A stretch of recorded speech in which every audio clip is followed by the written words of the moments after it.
성실납세자가 되고픈 남자 이데일리 성문재입니다. 세금 지식 전도사가 되고 싶은 조중식 세무사입니다.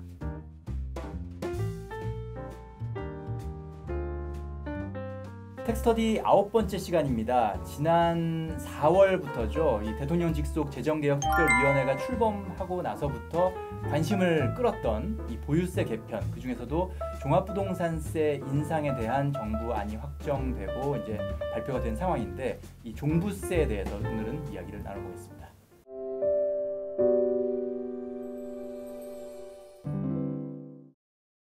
네, 정부가 부동산 보유세 중에 이제 종합부동산세를 좀 올리는 방안을 이제 확정했는데, 공정시장 가액 비율을 높이고 그다음에 세율도 높이는 그런 방안이 나오지 않았습니까? 어떻게 보세요? 현장에서 이제 활동하시는 세무사님 입장에서 정부의 종부세 인상안 센 안인지 좀 약한 안인지 어떻게 보십니까?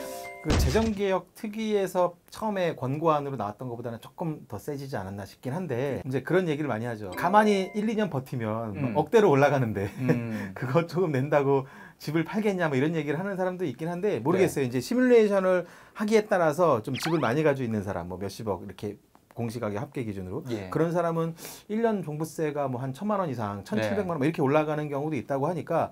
근데 이 종부세는 양도세처럼 팔아서 번 돈 갖고 내는 게 아니잖아요. 그냥 내가 가지고 있다는 사실만으로 그냥 지출이 발생하는 거다 보니까 사실 뭐 저 같은 경우는 1,000몇백만 원 더 낸다 그러면 아주 부담스러울 것 같은데 일단 그런 신호를 주는 것 자체로 의미가 있는 것 같고요. 여기서 끝은 아니니까 또 뭐 제대로 시장이 안정되지 않는다라고 한다면 또 추가적인 어떤 대책이 나올 수 있다라는 어떤 액션을 보여준 거라는 차원에서 그렇다고 너무 갑자기 막 말도 안 되게 올리기는 너무 부담스러우니까 경우에 따라서는 상당히 부담을 느낄 수 있는 부분이고, 공정시장 가액 비율은 이제 쉽게 좀 고칠 수 있잖아요. 그런 시행령만 고치면 되니까. 근데 이제 세율 같은 경우는 법을 개정해야 되는 문제가 있지 않습니까? 그렇죠. 반대를 하는 의견도 분명히 국회에서 있기 때문에 뭐 어떻게 통과가 잘 이루어질지는 저도 뭐 딱 예측을 하기는 어려운데, 제가 뭐라고 딱 말씀드리기가 좀 어렵네요. 물론 종부세를 안 내시는 분들이 훨씬 많죠. 왜냐하면 종부세는 정부가 발표한 것처럼 한 34만 명 정도가 이번 인상안에 이제 적용을 받는다고 하고, 그러니까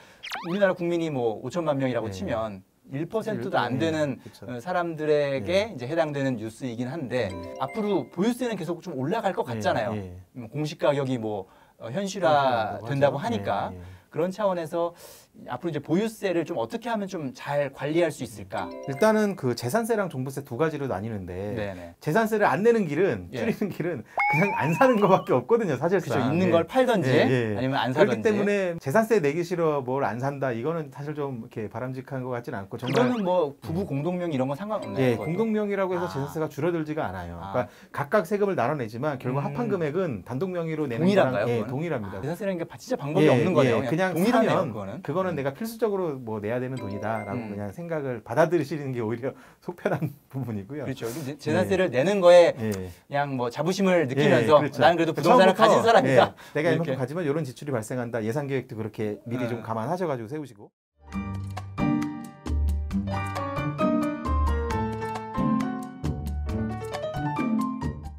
근데 종부세는 공동명의를 통해서 절세가 가능하거든요. 내가 어떻게 한다고 해서 종부세가 줄어들고 늘고 하는 건 사실 없어요.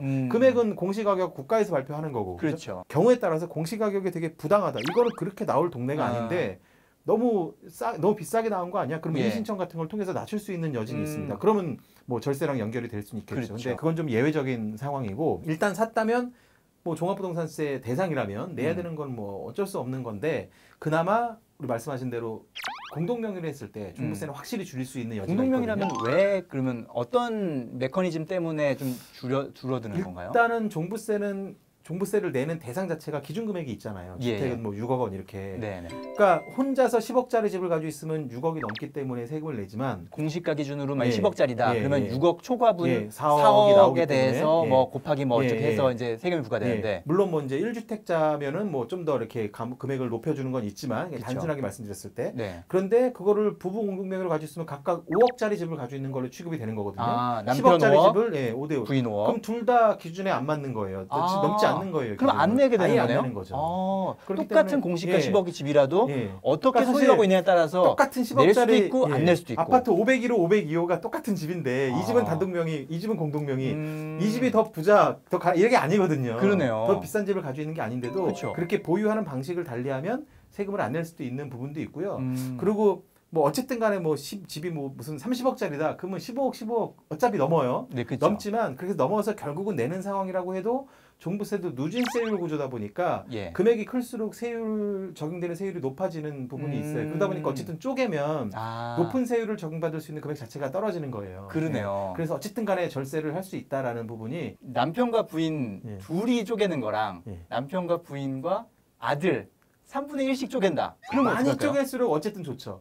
세금 세금 측면에서는 뭐 뭐 아들, 손자, 며느리 다 쪼개서 다 그래서 쪼개 10분의 되네요? 1씩 갖는다. 그러면 막말로 안 60억짜리 낼 수 집이어도 있겠네요. 아예 10분의 1, 종부세를? 10명으로 쪼개면 안 낼 수 있는 거죠. 60억짜리 집을 가지고 있다고 해도. 그렇군요. 비싼 집은 그런 방법도 그런 있을 수 식으로도 있겠네요. 가능합니다. 이제 나중에 근데 세금은 줄이고 아주 복잡한 문제가 생길 수는 있어요. 이제 의의가 상하고 그렇죠. 그렇죠. 뭐 여러 가지 연락하지 말아라 뭐 이렇게 될 수도 팔겠다라고 있고. 하면 그 10명의 동의를 다 얻어야 되는. 어쨌든 세금 부분만 따져보면 공동명의는 무조건 유리하다 볼 수 있어요. 공동명의가 뭐 종부세뿐만 아니라 뭐 다른 부동산 관련 세금에서도 뭐 절세의 하나의 방법인 거죠. 양도소득세도 절세가 되는데 이제 아까 말씀드린 뭐 재산세 같은 경우는 의미가 없지만 없고요. 뭐 이제 우리가 얘기는 아직 안 했지만 앞으로 알아볼 취득세 같은 경우도 사실 공동명의로 한다고 해서 세금이 줄어들지는 않습니다.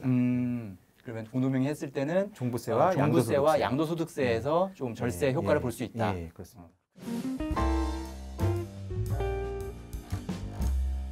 네, 내년부터 종합부동산세를 포함한 부동산 보유세가 올해보다 더 올라갈 예정인데요. 앞으로 만약에 주택을 좀 취득할 계획이 있으신 분들은 이런 부부 공동명의 방법을 좀 활용하시는 것이 좋을 것 같습니다.